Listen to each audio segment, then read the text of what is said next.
اب حضور نے فرمایا اللہ اللہ جان لو، اللہ اٹینشن کے معنی میں عربی میں آتے ہیں، اللہ جان لو،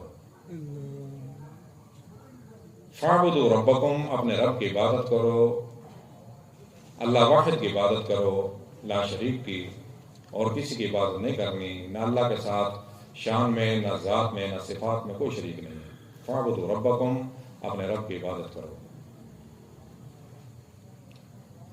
انما هو الہکم الہ واحد، ہمارا اور تمہارا اللہ ایک ہے، اس ایک اللہ کی عبادت کرنی ہے، اسی سے مانگنا ہے۔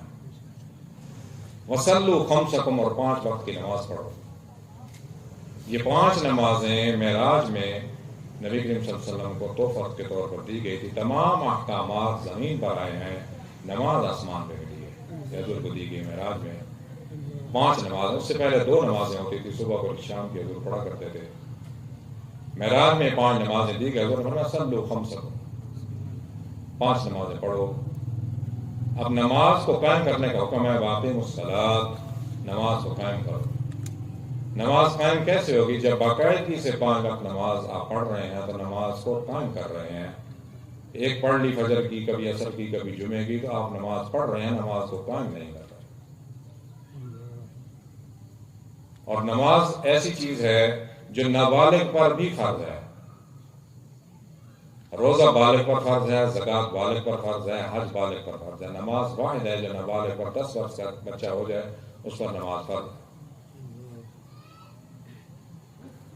اور نماز میں تخفیف آسانی رکھی گئی ہے، کھڑے ہو کر نہیں پڑھ سکتے تو بیٹھ کر پڑھیں، لیٹ کر پڑھیں، سفر میں آدھی نماز رکھی گئی ہے۔ نماز معاف نہیں ہے، یہ نہیں ہے کہ ایک شخص جب روزہ رکھ رہا ہے تو نماز نہ پڑھے کیونکہ روزے رکھ رہا ہے۔ اگر کوئی زکوٰۃ دیتا ہے، زکوٰۃ دے رہا ہے تو اس کے اوپر نماز معاف ہے کیونکہ وہ زکوٰۃ دے رہا ہے۔ اگر حج کر رہے ہو تو نماز نہ پڑھو، ہر عبادت کے ساتھ حج شامل ہے۔ صلوا خمسکم وصوموا شہرکم، اور پورے مہینے کے جب تمہیں مہینہ مل جائے رمضان مبارک کا، شہر رمضان الذی انزل فیہ القرآن، اس رمضان مبارک میں ہم نے قرآن کو نازل کیا، ھدی للناس، جو ہدایت ہے لوگوں کے لیے، وبینات من الہدی، اس میں ہدایت کی نشانی ہے، والفرقان، اور فرق کرتا ہے باطل میں۔ فمن شاہد منکم الشہر، تم میں سے جو یہ مہینہ پالے، فلیصم، وہ روزہ رکھے۔ اب روزے میں تخفیف ہے، من کان منکم مریضا، اگر مریض ہے، او علی سفر، سفر میں، فعدۃ من ایام اخر، تو پھر بعد میں روزے رکھ سکتا ہے۔ نماز کی تخفیف نہیں ہے، کھڑے ہو کے نہیں پڑھتا تو بیٹھ کے نہیں تو لیٹ کے، نماز معاف نہیں ہے۔ اگر خود روزہ نہیں رکھ سکتا تو فدیۃ طعام مسکین، کسی اور کو روزے رکھوا سکتا ہے۔ نماز خود نہیں پڑھ سکتا تو اس کے لیے حکم نہیں ہے کہ کوئی اور نماز پڑھ لے، خود پڑھنی پڑے گی۔ وصوموا شہرکم، ادوا زکاۃ اموالکم، اور اپنے مال کی زکوٰۃ دو۔ جس پر زکوٰۃ فرض ہے وہ اس کی زکوٰۃ دے۔ طیبۃ بانفسکم، زکوٰۃ مال کو پاک کرتی ہے۔ جب مال پاک ہو جائے گا تو لقمہ اندر حلال کا جائے گا تو انسان خود پاک ہوگا۔ اپنے نفسوں کو، اپنی جانوں کو پاک کرو۔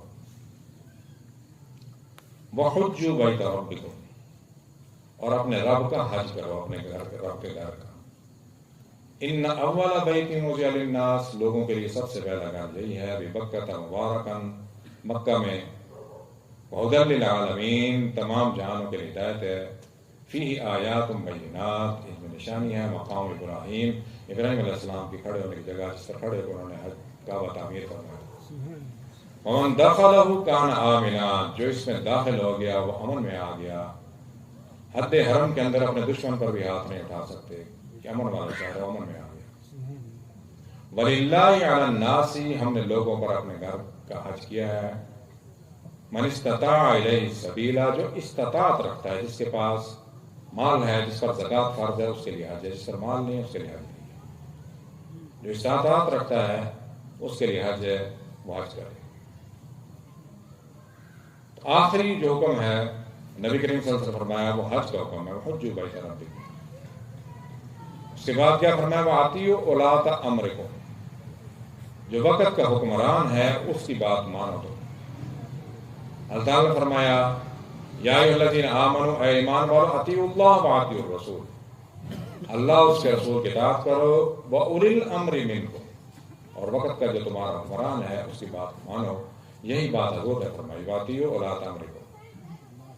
اب کیسے ماننا ہے؟ کہ وقت کا حکمران اگر نماز سے روکے، روزے سے روکے، حج سے روکے تو اس کی بات نہیں ماننی، احکامات الہیہ سے، ارشادات نبیہ کے خلاف کوئی بات کرے، اپنے والدین کی بات بھی نہیں ماننی۔ یہاں پر برطانیہ کی حکومت رہی ہے 100 سال، برٹش امپائر رہے ہیں، انہوں نے حج سے نہیں روکا کبھی سے، لوگ حج پر اس وقت بھی جایا کرتے تھے، نماز پڑھا کرتے تھے، زکوٰۃ دیا کرتے تھے، روزے رکھا کرتے تھے۔ جو دنیاوی قوانین ہیں، جیسے جیسے وقت کے ساتھ ترقی ہوتی گئی، ٹرین آئی اس کے قوانین آ گئے، سڑکیں بنی، ٹریفک کے قوانین آتے گئے، پوری دنیا میں ہے۔ ابھی امریکہ سے لوگ حج کرنے جاتے ہیں، روزے رکھتے ہیں، کوئی نہیں روکتا۔ لیکن جو دنیاوی قوانین ہیں، تعلیم کے قوانین ہیں، صحت کے ہیں، ٹریفک کے ہیں، امیگریشن کے ہیں، سارے قوانین ہر ملک میں تقریباً یکساں قوانین ہیں، تو ان کو آپ نے تسلیم کرنا، ان کو ماننا، فساد نہیں پیدا کرنا، اس پر آپ نے عمل کرنا ہے۔ وہ ان کی برطانیہ کے باشندوں کے لیے بھی ایسے ہیں جو وہاں رہ رہے ہیں، باقی دوسرے ملکوں کو ان کے لیے بھی ویسے ہیں۔ اگر وہ نماز روزے سے آپ کو روکیں تو پھر آپ نے یہ بات نہیں ماننی، احکامات الہیہ سے کوئی بھی روکے یہ بات نہیں ماننی۔